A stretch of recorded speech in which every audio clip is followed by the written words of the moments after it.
December 7, 1941. 10 miles off the coast of Oahu, territory of Hawaii. Lieutenant Mochitsura Hashimoto stood as torpedo officer aboard the Imperial Japanese Navy submarine Sim-24, watching through the pre-dawn darkness as the submarine prepared for its attack run toward Pearl Harbor hours later, as flames rose from Battleship Row and smoke blackened the Hawaiian sky. Japanese officers across the Pacific celebrated what seemed like an impossible victory against the industrial giant they had been warned could never be defeated. Around Hashimoto, fellow officers expressed confidence that American naval power had been crippled permanently, that the technological superiority of Japanese weapons would ensure continued dominance.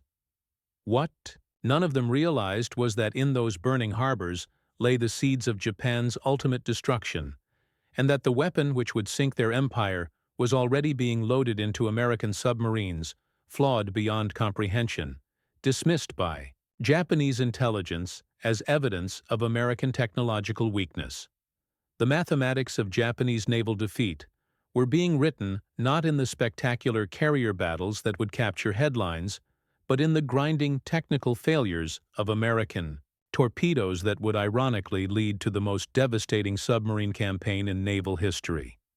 The pattern of mutual misunderstanding and technological contempt had started long before the first bombs fell on Pearl Harbor.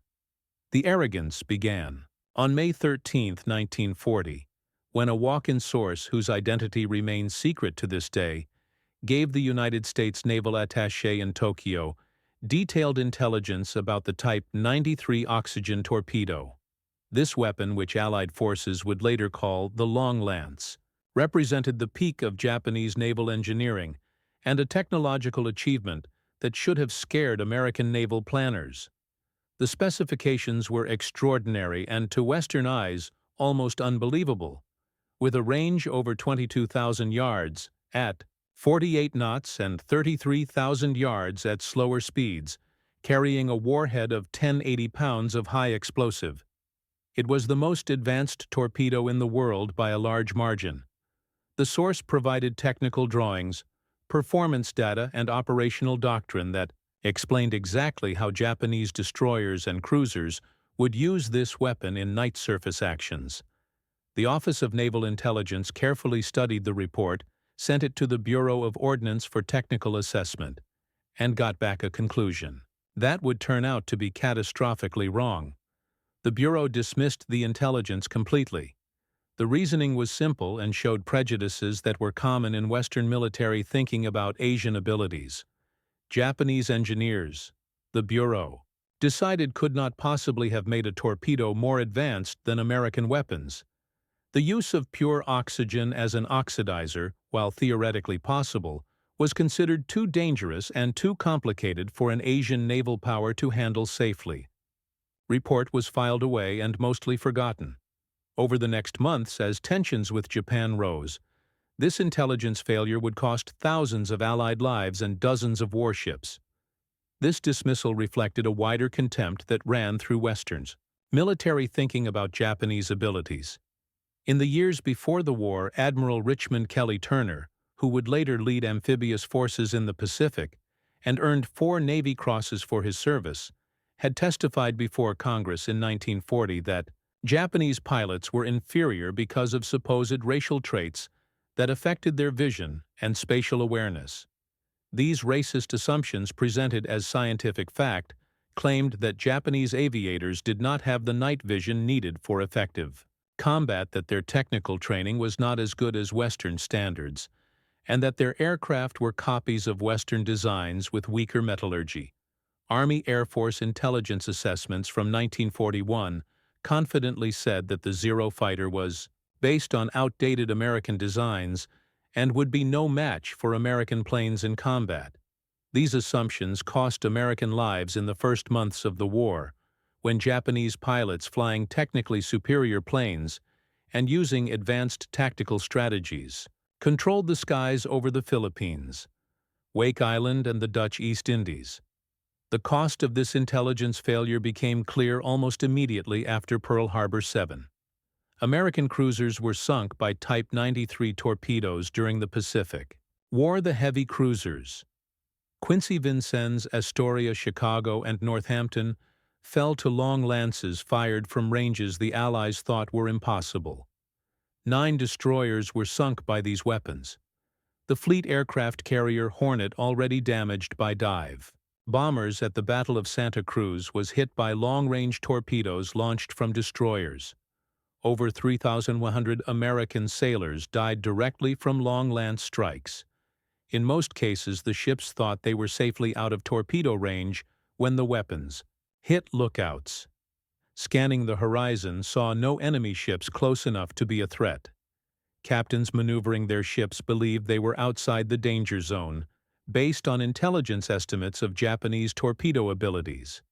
Then long lances launched from cruisers and destroyers 15 or even 20 miles away would hit hulls and explode with devastating effect. The first encounter happened at the Battle of the Java Sea on February 27, 1942. Dutch Rear Admiral Karel Doorman, commanding a mixed force of American, British, Dutch, and Australian cruisers and destroyers, led his ships out of Surabaya to intercept a Japanese invasion convoy approaching Java. The Allied force included the heavy cruisers, Exeter and Houston, the light cruisers, De Ruyter, Java and Perth, and 9 destroyers from 4 different navies, with 4 different tactical approaches and major language barriers, making communication difficult. Doorman was a capable officer, put in an impossible situation, commanding ships that had never operated together with crews exhausted from months of continuous retreat, facing a Japanese force that had trained together for years and operated with unified command and doctrine. The battle began at 1600 hours, when Japanese and Allied forces made visual contact from beyond visual range for most Allied ships. The Japanese heavy cruisers Haguro and Nachi and the light cruiser Naka, supported by destroyers, maneuvered to bring their torpedo batteries to bear. At 1633 hours, the light cruiser Naka launched 4 Type 93 torpedoes at a range of 15,000 yards. Her escorting destroyers followed, launching 27 more torpedoes between 1640 and 1645 hours from ranges between 13,000 and 15,000 yards. At 1652 hours, the heavy cruiser Haguro added 8 more torpedoes from the almost unbelievable range of 22,000 yards, over 11 nautical miles. The sea between the Japanese and Allied forces filled with nearly 40 long lances running at depths of 12 feet, leaving no wakes, their oxygen propulsion systems producing no telltale bubbles.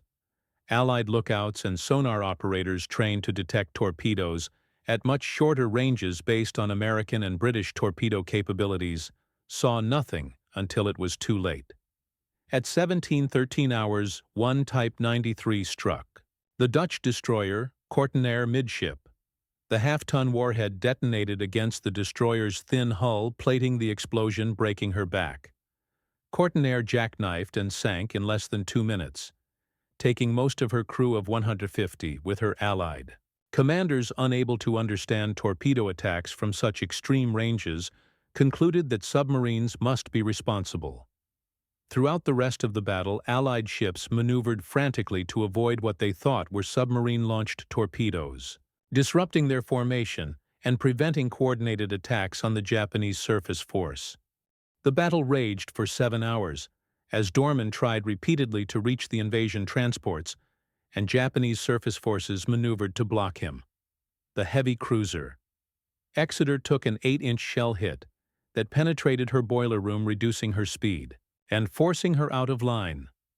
The British destroyer Electra was sunk by gunfire after making a brave but futile torpedo attack. Doorman's force reduced to 4 cruisers after the American destroyers withdrew due to fuel and ammunition shortages continued, searching for the invasion convoy through the night.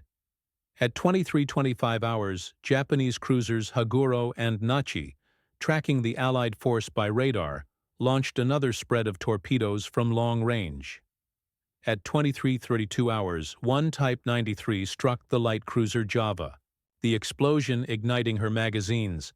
Java blew apart and sank almost instantly, taking 512 of her crew of 600 with her. Minutes later, at 2338 hours, another long lance struck Dorman's flagship De Ruyter. The torpedo detonated against the cruiser's ammunition magazines, causing a catastrophic secondary explosion. De Ruyter broke in half and sank within minutes, killing Rear Admiral Dorman and 345 of his crew. The Battle of the Java Sea cost the Allies 2 light cruisers, 3 destroyers, and about 300 sailors killed. Japanese losses were 4 transports hit by stray torpedoes from their own cruiser Megami, and minor damage to 1 destroyer. The invasion of Java went ahead without further interference. More importantly, the battle showed how deadly the Type 93 torpedo was, and how unable the Allies were to stop it.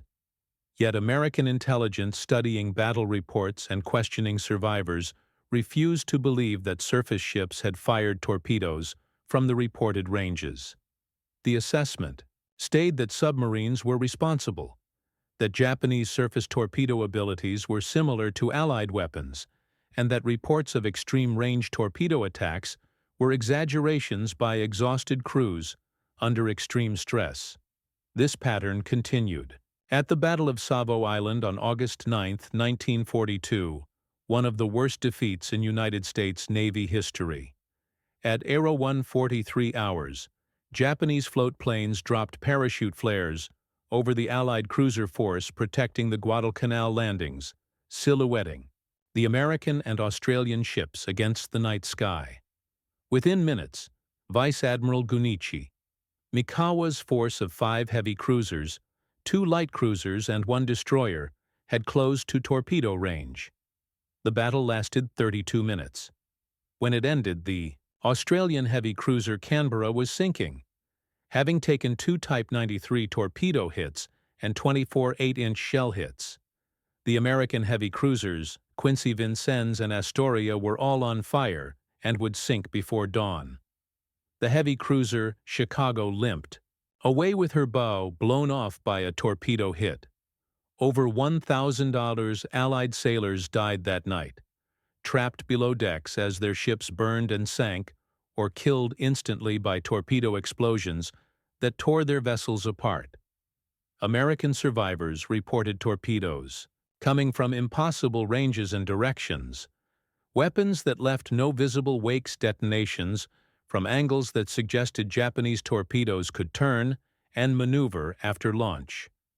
Intelligence officers dismissed these reports as combat confusion, the natural tendency of survivors to exaggerate threats and rationalize defeat. The assessment stated that Japanese torpedoes were roughly equal to American weapons, maybe slightly better in some ways, but not dramatically superior. This willful ignoring of evidence continued until 1943, when examination of intact Type 93 torpedoes recovered from sunken Japanese destroyers finally proved that the pre-war intelligence had been correct. By then, thousands of Allied sailors had died, and dozens of ships had been lost to a weapon American intelligence insisted could not exist. This ignoring of Japanese technological abilities mirrored Japanese attitudes toward American weapons, creating a symmetrical intelligence failure that had very different consequences for the two powers. As American submarines began war patrols in December 1941, Japanese naval intelligence officers compiled reports on early American torpedo attacks with barely hidden satisfaction and growing confidence that the submarine threat was manageable. The reports showed failure after spectacular failure malfunctions so consistent that they suggested fundamental flaws in American torpedo design and submarine training. On December 14, 1941, just 7 days after Pearl Harbor, the submarine Seawolf, commanded by Lieutenant Commander Frederick Warder, encountered a Japanese freighter anchored off the southern coast of Mindanao in the Philippines. Ward maneuvered his boat into perfect attack position, range 3,000 yards, target stationary and unescorted. He fired 8 Mark 14 torpedoes, the standard weapon of the American submarine force, each costing over $10,000 and representing months of production effort. 7 torpedoes missed entirely, passing beneath the target or running wild. The 8th hit the freighter squarely amidships. Seawolf's crew heard the dull clang of metal striking metal through the submarine's hull. No explosion followed. The torpedo, its warhead packed with 643 pounds of a Torpex explosive, had hit the target directly and failed to detonate. The freighter, its crew aware of the submarine's presence, got underway and escaped while Seawolf dove to avoid the depth charge attack that never came, because the Japanese ship had no anti-submarine weapons. On December 24, 1941, Christmas Eve, the submarine Sargo, commanded by Commander Tier Jacobs, encountered 4 Japanese cargo ships off the coast of Indochina, moving in a loose convoy without escort. Jacobs maneuvered his boat into textbook attack positions, firing 3 torpedoes at each of 4 targets. 12 torpedoes total from ranges between 1,000 and 2,000 yards. The conditions were perfect. The sea was calm, visibility excellent. The targets moving on steady. Courses and speeds. Every torpedo either missed entirely or malfunctioned. Not a single explosion. Jacobs saw through his periscope as torpedo after torpedo passed beneath targets, or hit and failed to explode, or exploded early without causing damage. He fired his final attack, the last 4 torpedoes in his forward tubes, at a large cargo ship that had stopped and was lowering boats to see what was happening. All 4 torpedoes ran beneath the stationary target. Sargo returned to Manila Bay on December 30th. Her crew demoralized, having used all 24 torpedoes aboard without sinking a single ship. Commander Jacobs filed a harsh after-action report stating clearly that his torpedoes were running far deeper than their set depths, passing harmlessly beneath targets. The Bureau of Ordnance in Washington, responsible for torpedo development and production, dismissed his complaints with barely hidden contempt. The problem, Bureau officers insisted, lay with submarine commanders who did not understand proper torpedo maintenance, with crews who were not performing correct pre-launch procedures, with captains who could not execute proper attack approaches. The Bureau's position was that the Mark 14 torpedo was the most sophisticated, most thoroughly tested weapon in the American arsenal, and that any failures were due to operator error, not design flaws. This position would be held with bureaucratic stubbornness for nearly 2 years, while American submarines fired thousands of defective torpedoes, and Japanese merchant ships sailed safely to port, with American torpedoes lodged unexploded in their hulls. Japanese intelligence officers monitoring American submarine radio traffic, decrypting American operational messages through partial breaks in American codes, and questioning crews from sunken submarines, compiled detailed reports on American torpedo failures. These reports reached Imperial Naval General Headquarters in Tokyo by early 1942 and were analyzed by intelligence staff officers, who drew exactly the wrong conclusions. American torpedoes, they reported, were primitive weapons plagued by fundamental design flaws. American submariners were poorly trained and lacked the aggressive spirit needed for effective combat operations. The vaunted American industrial capacity was producing weapons that did not work, ships that were inferior to Japanese vessels, and equipment that broke down under combat conditions. This assessment, based on accurate observation of American failures, but completely wrong in its interpretation of what those failures meant, would become one of the most catastrophic intelligence judgments in modern warfare. Throughout 1942, the pattern repeated itself with numbing regularity across the Pacific. American submarines stalked targets, maneuvered into attack positions, fired torpedoes that should have guaranteed kills, and achieved nothing. The statistics told the story. In 1942, American submarines in the Pacific fired 1,442 torpedoes at Japanese targets. They claimed to have sunk 201 ships totaling nearly 13 million tons. Post-war analysis of Japanese records conducted by the Joint Army-Navy Assessment Committee revealed the true figures were 109 ships, totaling 41,871 tons, barely 3% of the claimed tonnage. Submarine commanders filed report after furious report, documenting torpedoes that ran too deep, that exploded prematurely without causing damage, that hit targets directly and failed to detonate. Japanese merchant captains began reporting American torpedoes lodged unexploded in their hulls while their ships limped safely into port for repairs. The torpedoes were carefully removed by Japanese ordnance personnel, who examined them with professional interest and growing confidence. These reports reinforced Japanese confidence that the American submarine threat was manageable, that convoy protection resources could be allocated elsewhere, that the merchant fleet could operate with minimal escort and still maintain the logistics pipeline that fed Japan's war economy. This confidence shaped strategic decisions about resource allocation, shipbuilding priorities, and anti-submarine warfare doctrine. Resources that might have gone to building escort vessels, developing effective sonar and radar training anti-submarine warfare crews, instead went to battleships and fleet carriers for the decisive battle that Japanese naval doctrine expected. The assumption that American submarines were toothless persisted until late 1943, by which time it was too late to implement the convoy protection and anti-submarine measures that might have preserved Japan's merchant marine. The truth was far more complex and ultimately far more dangerous for Japan than intelligence assessments suggested. The Mark 14 torpedo, designed during the Great Depression when testing budgets were almost non-existent, suffered from 3 catastrophic defects that masked each other and made diagnosis extraordinarily difficult. Understanding how these defects were finally found and fixed requires understanding how the torpedo was designed, tested, and deployed. The Mark 14 torpedo was designed starting in 1931 to replace the Mark 10, a World War I-era weapon that equipped older S-class submarines. The Mark 14 was intended for the new fleet submarines, then under construction boats like Gato Wahoo and Tang, that would form the backbone of the American submarine force. The design specifications were ambitious.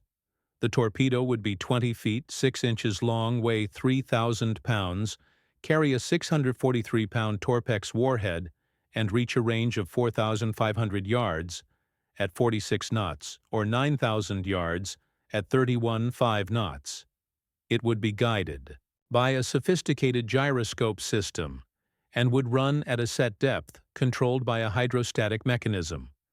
Most ambitiously, it would be equipped with the Mark 6 exploder, a magnetic influence device that would detonate the torpedo beneath the keel of enemy ships, breaking their backs and ensuring kills.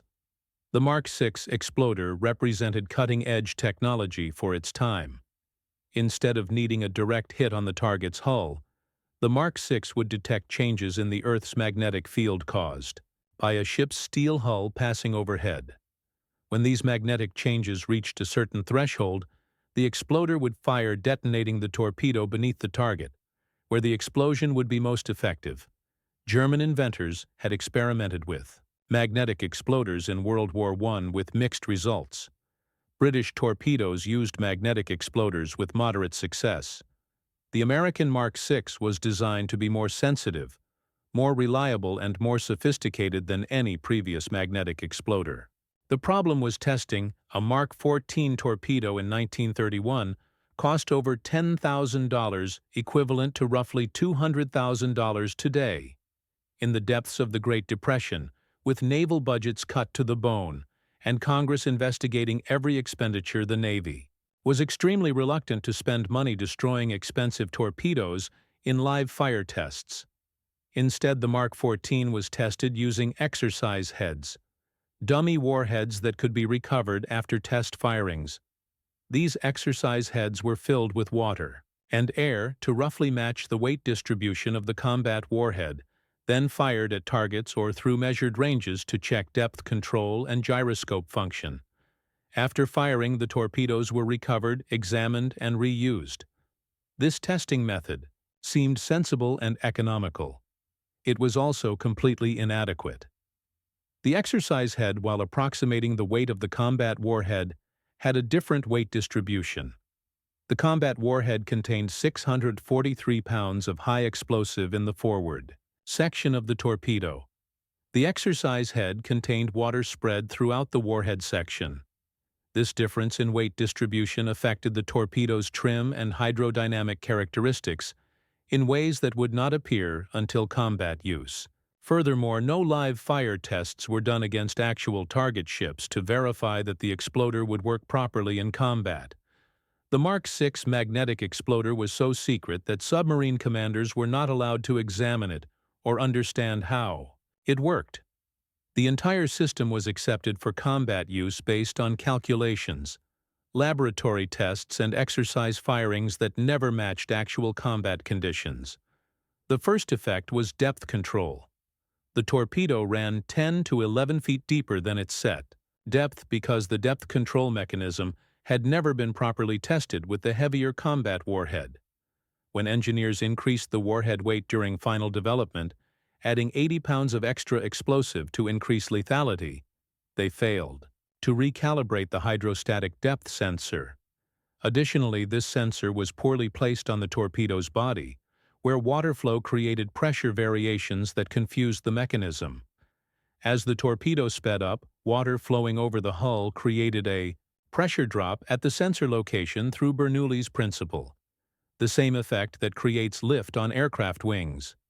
The depth mechanism detecting this pressure drop interpreted it as the torpedo being too shallow and responded by trimming the torpedo to run deeper.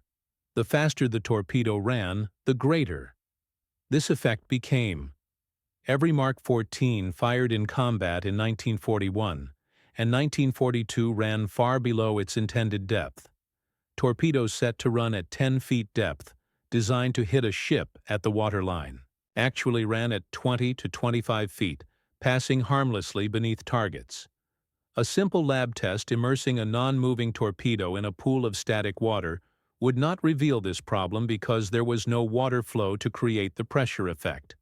Dynamic tests, using exercise heads with depth recorders, showed the torpedo running at the correct depth, but the depth measuring device in the exercise head had the same placement problem and gave consistent but incorrect readings. The defect was real. It affected every torpedo fired, but the testing method could not detect it. This defect alone would have caused massive problems, but it was masked by the second defect, the magnetic exploder. The Mark VI was designed to detonate when it detected the magnetic signature of a ship's steel hull overhead. In theory, this was brilliant. The torpedo would run beneath the target and explode under the keel, where the shockwave and gas bubble would be most effective at breaking the ship's back. In practice, the Mark VI proved wildly unreliable. The Earth's magnetic field varies greatly with location, affected by latitude, local geology, and other factors. The Mark VI had been tested near the Naval Torpedo Station in Newport, Rhode Island, where the magnetic field strength and orientation were suitable for its operation. In combat in the Pacific, operating near Java, the Philippines, Guadalcanal, and Japan itself, magnetic field characteristics were entirely different. The Mark VI, calibrated for Newport, failed catastrophically in combat. Some torpedoes exploded early, detonating 50 or 100 yards before reaching their targets when the magnetic trigger detected the target's magnetic signature at too great a range. These premature detonations did minimal damage, merely alerting the target it was under attack and allowing evasive action. Other torpedoes passed beneath targets and failed to explode at all because the magnetic field changes were not enough to trigger the exploder in the actual environment.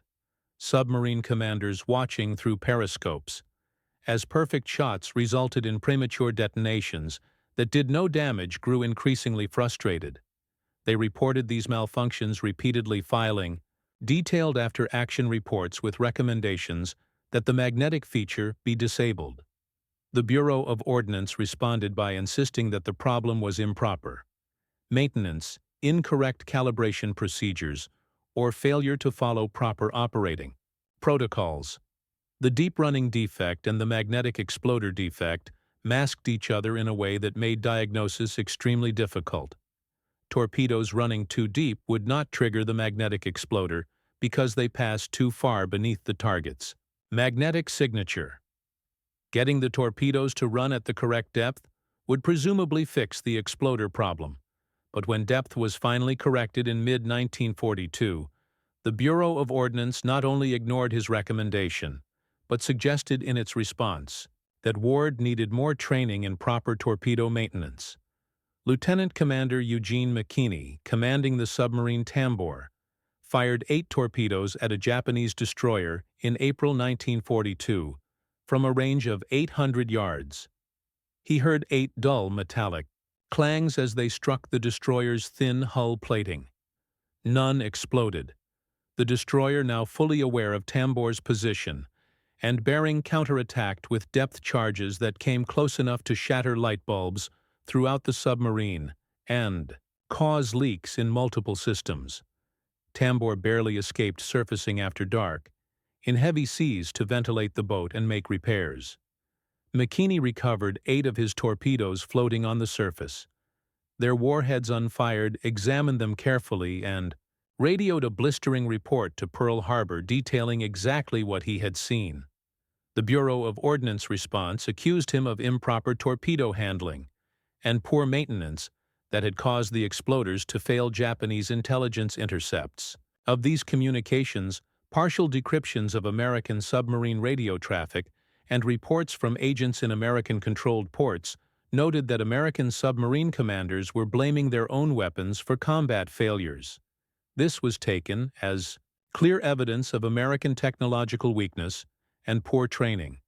Japanese anti-submarine doctrine never prioritized because intelligence said submarines were not a serious threat, remained focused mainly on protecting naval task forces rather than merchant convoys, destroyer escorts and patrol craft designed mostly for surface combat, lacked effective sonar, adequate depth charge gear, and tactics for hunting submarines. Japanese naval construction priorities focused on battleships and fleet carriers for the decisive battle, not on unglamorous escort vessels for convoy protection. The breaking point for the torpedo crisis came in 2 incidents during June and July 1943 that finally forced the Bureau of Ordnance to face reality. On June 10, 1943, the submarine trigger commanded by Commander Roy Benson encountered the fleet aircraft carrier Ho, one of Japan's most valuable capital ships and a critical asset for Japanese naval aviation. Benson executed a textbook approach, maneuvering trigger into perfect attack position at a range of 1,200 yards firing range, so close that missing was nearly impossible. He fired 6 torpedoes in a carefully calculated spread, designed to ensure multiple hits despite the target's evasive moves. 2 torpedoes missed due to Ho's emergency turn. 1 exploded prematurely 80 yards short of the target. The underwater detonation visible through trigger's periscope, but causing no damage. 1 was a dud, striking Ho's hull and failing to explode. 2 torpedoes hit and detonated properly, causing moderate damage that reduced Ho's speed and started fires. Ho, protected by destroyer escorts that immediately began depth charge attacks on trigger's probable position, limped away for repairs instead of sinking. The carrier underwent emergency repairs at CBO and was back in service within 6 weeks. She would survive to participate in the Battle of the Philippine Sea on June 19, 1944, where her aircraft would attack Americans' carriers before she was finally sunk by submarine Archer fish. That single torpedo failure on June 10, 1943, 2 torpedoes out of 6, failing to function as designed, cost the United States a fleet carrier at a time when every carrier mattered desperately in the balance of naval power in the Pacific. The loss of Ho in June 1943 instead of June 1944 might have prevented her aircraft from participating in combat actions that killed American sailors and aviators. The torpedo failures had strategic consequences that rippled through the entire war.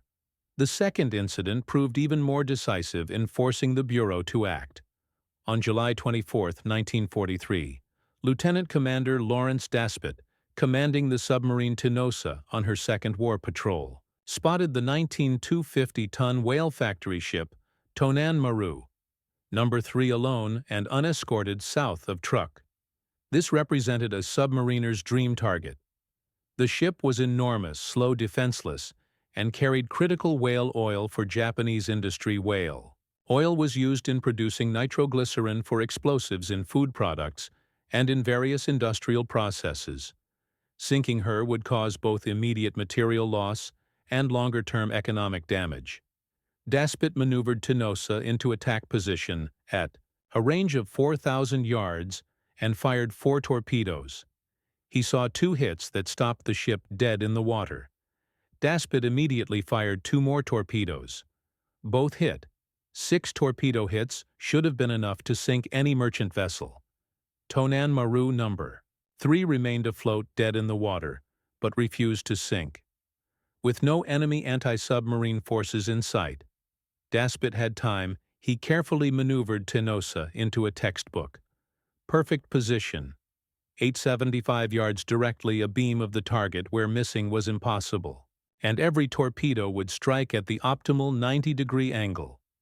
He fired 9 more torpedoes, observing each one carefully through his periscope.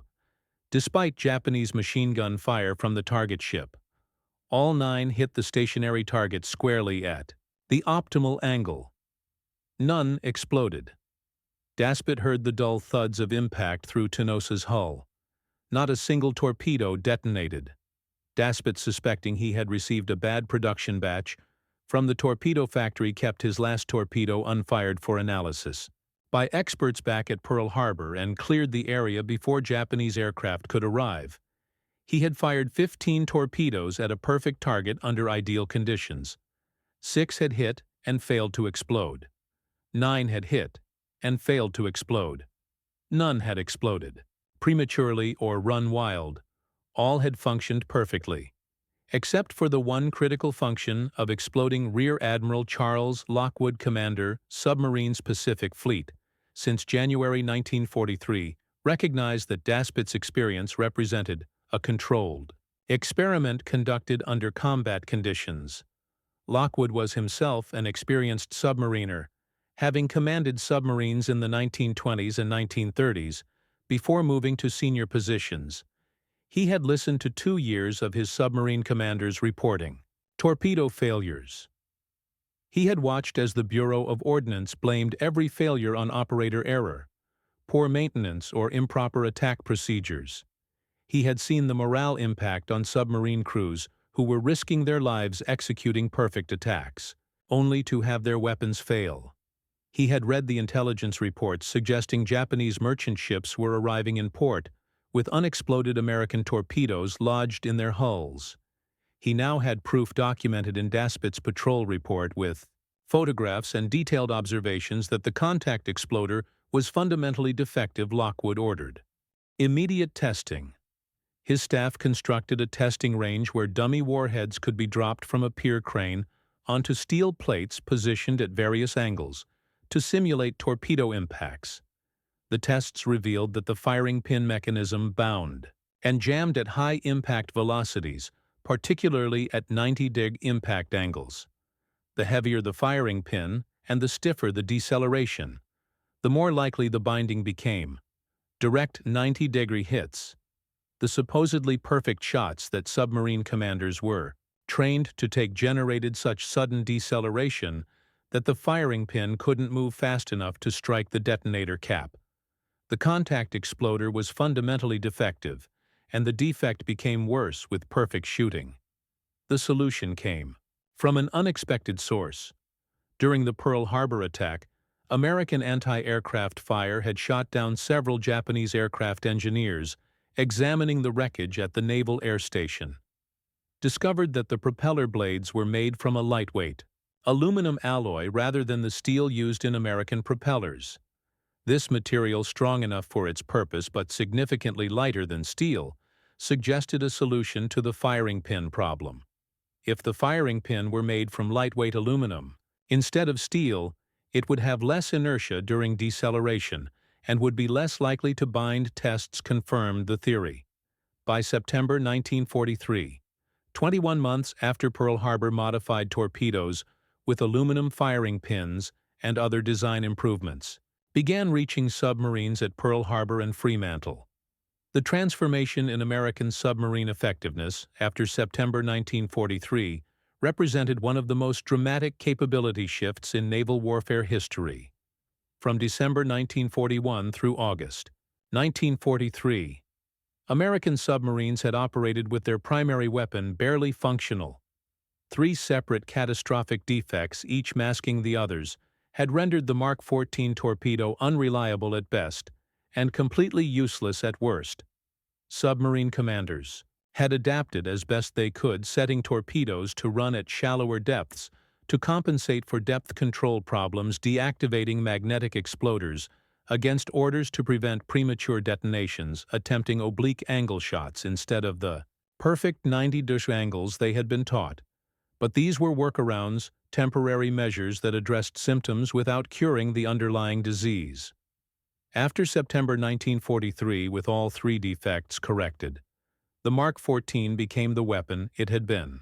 Designed to be depth control, now worked properly. The magnetic exploder had been permanently deactivated in favor of contact detonation only. The contact exploder now functioned reliably at all impact angles and velocities.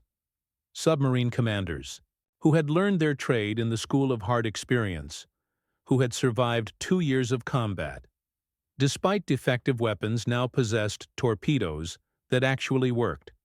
The effect on Japanese shipping was immediate and catastrophic. Japanese naval planners, observing early American submarine operations through 1942 and early 1943, had concluded that the submarine threat was manageable. Convoy protection resources were allocated primarily to protecting naval task forces and troop convoys, rather than merchant shipping, destroyer escorts, and patrol craft focused on protecting battleships and carriers. Anti-submarine warfare doctrine emphasized protecting high-value military targets. The merchant fleet, carrying raw materials from conquered territories to Japan, and carrying finished military goods from Japan to forward bases, operated with minimal escort under the assumption that American submarines weren't effective enough to pose an existential threat to Japanese. 1942 was reduced to immobility by lack of fuel for its ships. Army divisions in China, Southeast Asia, and the Pacific Islands withered from lack of supplies and reinforcements. Ammunition, replacement weapons, medical supplies, food, all had to be shipped from Japan, and increasingly those ships never arrived. Troops on isolated garrisons went months without resupply as submarines sank the freighters that were their lifeline. Battle casualties could not be replaced as troop ships carrying reinforcements were torpedoed and sunk. The Japanese Army, which had conquered vast territories and defeated Chinese, British, Dutch, and American forces in the opening months of the war, found itself slowly starving in its fortified positions because the logistics system that sustained it was being destroyed by American submarines. The home islands faced potential starvation. As food imports ceased, Japan had never been self-sufficient in food production, relying on imports from Korea, Formosa, and Southeast Asia to feed its population. By 1945, those imports had been reduced to a trickle by submarine attacks on cargo ships. Urban populations in Tokyo, Osaka, Kobe, and Nagoya faced increasing hunger as rice rations were cut repeatedly. Black markets flourished as desperate civilians paid exorbitant prices for food. The government implemented draconian measures to maintain control. But the simple reality was that Japan could not feed its population without imports, and submarines had cut those imports to unsustainable levels. American strategic bombing, which received enormous attention in popular accounts and post-war assessments was actually secondary to the submarine blockade in destroying Japan's ability to wage war. The Army Air Force's firebombing campaign against Japanese cities, while devastating to civilian populations and psychologically traumatic, had limited immediate impact on Japan's war economy, because that economy had already been crippled by lack of raw materials.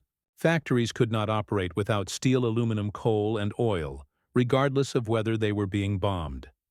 The atomic bombs dropped on Hiroshima and Nagasaki on August 6 and 9, 1945, provided the Japanese government with a face-saving reason to surrender. But Japan was already defeated economically and militarily. By that point, the nation simply could not continue fighting regardless of battlefield outcomes, because the economic foundation of its war effort had been destroyed by submarines. American submarines. The home islands faced potential starvation as food imports ceased.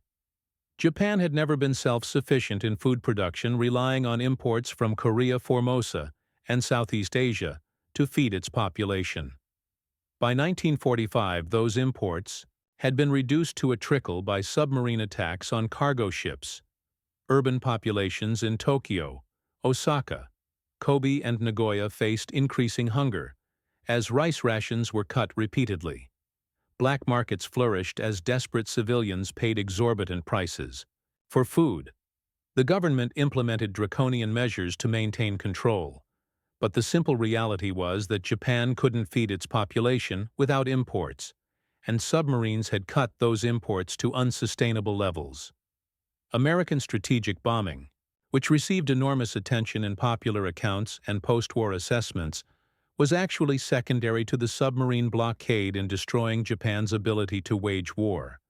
The Army Air Force's firebombing campaign against Japanese cities, while devastating to civilian populations and psychologically traumatic, had limited immediate impact on Japan's war economy, because that economy had already been crippled by lack of raw materials. Factories couldn't operate without steel, aluminum, coal, and oil, regardless of whether they were being bombed. The atomic bombs dropped on Hiroshima and Nagasaki on August 6 and 9, 1945, provided the Japanese government with a face-saving reason to surrender. But Japan was already defeated economically, and militarily by that point, the nation simply couldn't continue fighting regardless of battlefield outcomes, because the economic foundation of its war effort had been destroyed by submarines. The final irony of this story involves the Type 93 long-lance torpedo, the weapon that had terrified Allied navies in 1942 and 1943, and that Japanese intelligence had cited as evidence of technological superiority. By 1944, as American forces developed countermeasures and tactical doctrine to defeat it, the long lance became increasingly irrelevant to the war's outcome. Radar warning systems gave American ships advanced notice of approaching Japanese surface forces, allowing evasive maneuvers before torpedoes could be launched.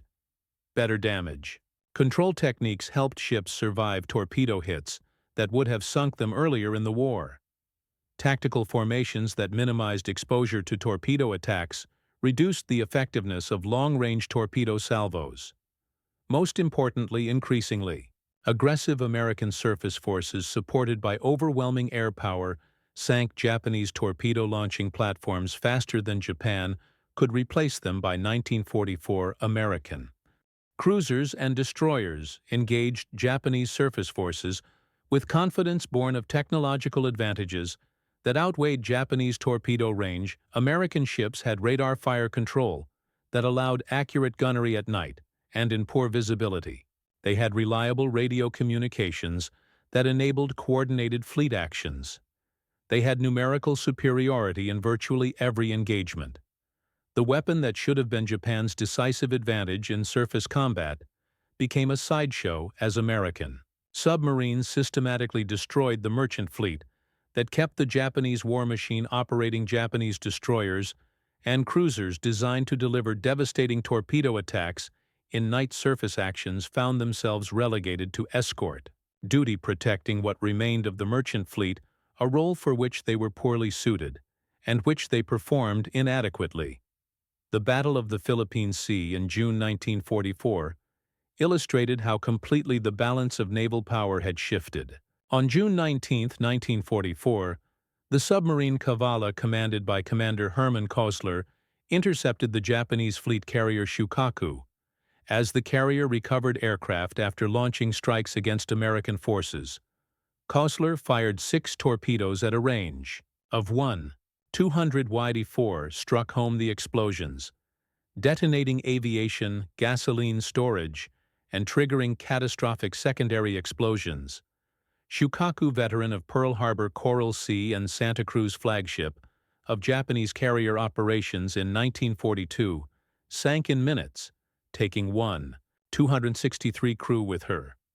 Hours later, the submarine Albacore, commanded by Commander James Blanchard, fired a single torpedo at the brand-new armored carrier, Taiho, Japan's most advanced carrier and flagship of the mobile fleet.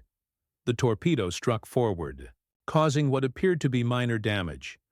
Japanese damage control officers, confident the heavily armored carrier could handle a single torpedo hit, made a fatal error. They attempted to ventilate gasoline fumes by running the ventilation system at full power, spreading explosive vapors throughout the ship. 7 hours after the torpedo hit, at 15:32 hours, Taiho exploded in a massive detonation that blew out her sides and broke her back. She sank rapidly, taking 650 sailors with her, including Vice Admiral Jizaburo Ozawa's entire staff. These were not lucky shots or fortunate accidents. These were precisely executed attacks using weapons that functioned as designed against targets, whose loss the Japanese could not afford. Shukaku and Taiho represented 40% of Japan's remaining large carrier force. Their loss in a single day, both to American submarines, crippled Japanese naval aviation at the critical moment when it faced the American fast carrier task force in the Philippine Sea. The Battle of the Philippine Sea, known to American pilots as the Great Marianas Turkey Shoot, destroyed Japanese carrier air groups so thoroughly that Japanese carriers would never again pose a serious threat to American naval forces. American carrier aircraft shot down over 600 Japanese aircraft in a single day, while losing 29 of their own. The submarines had struck first, eliminating 2 irreplaceable fleet carriers before American carrier aircraft engaged the Japanese fleet. Japanese naval planners, still operating under intelligence assessments that had rated American submarines as a secondary threat, had positioned their carriers in waters patrolled by American boats without adequate anti-submarine screening. The result was catastrophic. The loss of these carriers meant that even if Japanese naval aviation could train replacement pilots and rebuild air groups, there were insufficient carriers to embark them. Japanese naval aviation, which had dominated the Pacific skies in 1942, was finished as an effective fighting force by mid-1944, and American submarines had delivered the critical blows that made that defeat inevitable. The Battle of Leyte Gulf in October 1944 demonstrated the cumulative effect of the submarine campaign and the complete reversal of the technological balance. On October 23, 1944, as Admiral II Kurita's center force approached the Philippines through Palawan Passage, threading through narrow waters on the approach to Leyte Gulf, the submarines Dart and Dace intercepted the column.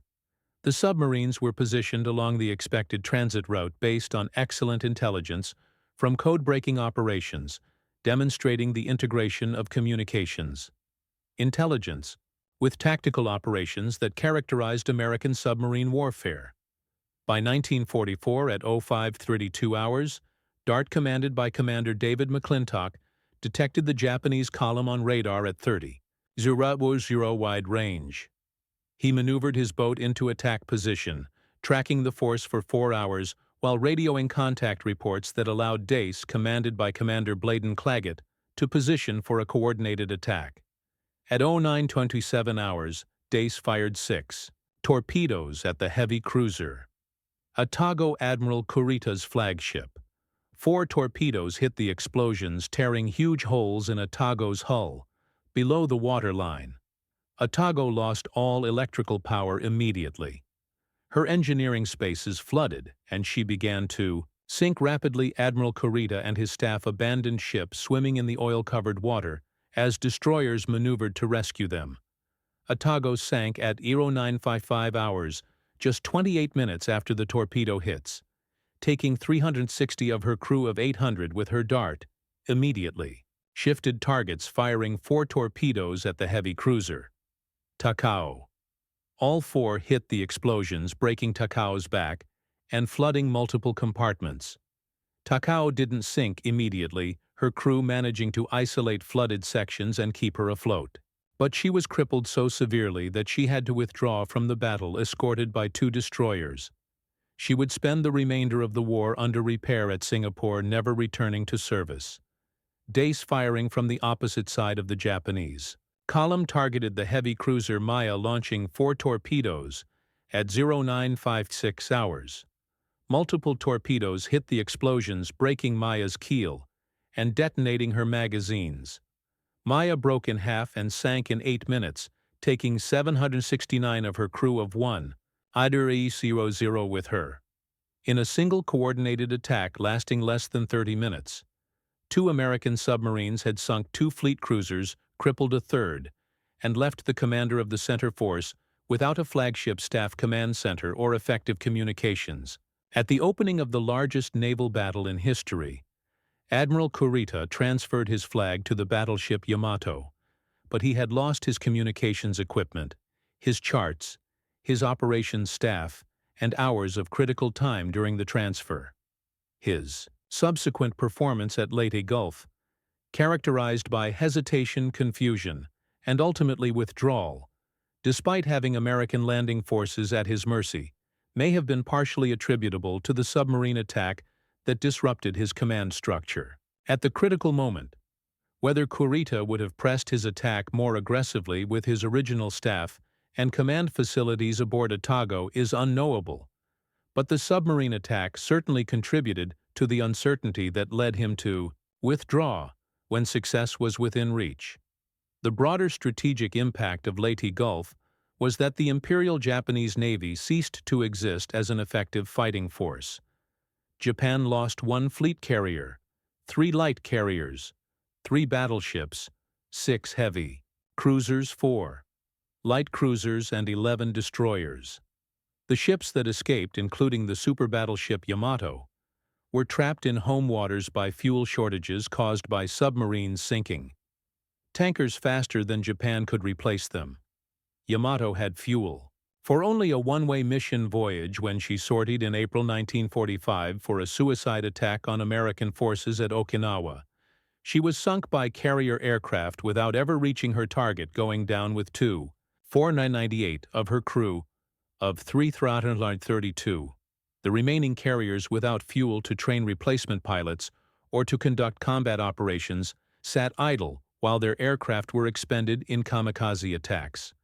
The decisive fleet battle for which Japanese naval doctrine had prepared for 40 years had been fought and lost not through inferior tactics or insufficient courage, but because the logistics system that kept the fleet operating had been destroyed by American submarines, that Japanese intelligence had catastrophically underestimated. By early 1945, Japanese shipping losses had reached apocalyptic levels that made continuation of the war economically impossible.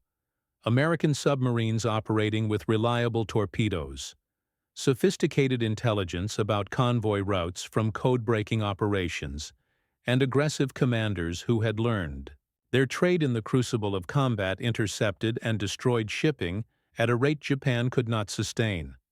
In January 1945, American boats sank 252 tons of Japanese merchant shipping. In February, 182,000 tons. In March, 269,000 tons.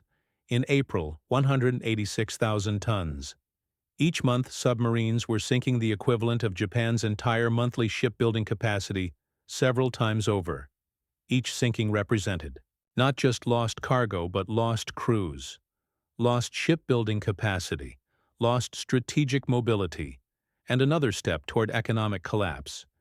Japanese shipyards working frantically to replace losses could build approximately 300,000 tons of merchant shipping per year at maximum capacity, assuming they had steel workers and electrical power, all of which were increasingly scarce. American submarines were sinking more than 3 times that tonnage every month. The mathematics were simple and brutal. Japanese merchant capacity was declining inexorably toward zero, regardless of anything Japan's Navy or Army could accomplish on the battlefield. By August 1945, Japan had virtually no merchant marine left. The ships that survived did so by hiding in ports, not daring to venture into waters patrolled by American submarines that controlled the seas as completely as any naval force in history.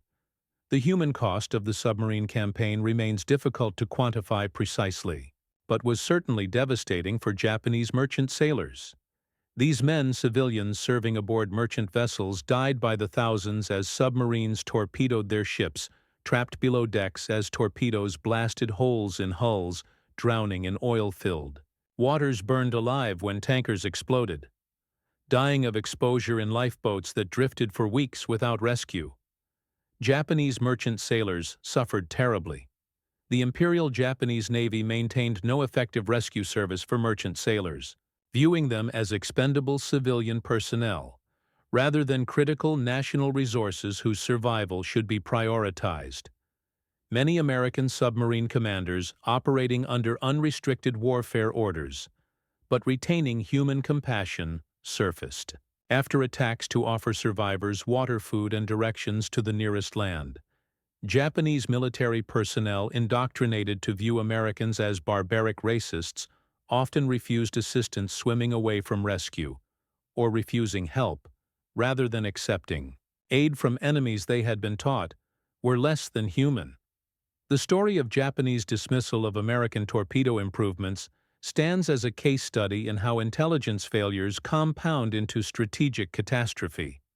Japanese naval intelligence officers, confronted with accurate evidence of spectacular American torpedo failures in 1942, drew the conclusion that American weapons were fundamentally flawed and would remain so.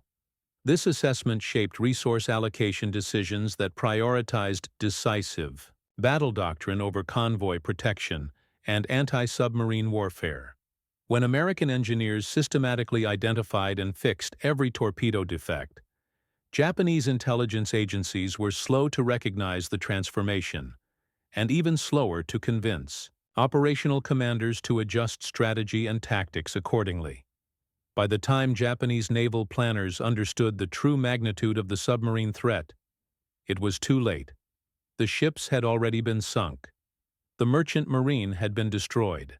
The economy had been strangled beyond recovery. Victory in the Pacific War was determined not by the spectacular carrier battles at Midway and the Philippine Sea that captured imaginations and dominated headlines, but by the grinding attrition of submarine warfare that destroyed Japan's ability to sustain combat operations. The weapon Japanese intelligence had mocked as evidence of American incompetence became the instrument of Japanese defeat, proving that in warfare, dismissing enemy capabilities based on early failures is a mistake that nations make at their mortal peril. The American submarine campaign represented industrial warfare at its most ruthless and effective, demonstrating that numerical superiority, logistical capacity, and engineering capability can overcome initial technical failures to produce victory through sheer relentless pressure that the enemy cannot match or counter. Japan's Navy sank not in glorious battle, but in the cold mathematics of tonnage lost versus tonnage, built a calculation where American industrial might and Japanese intelligence failures combined to produce inevitable defeat.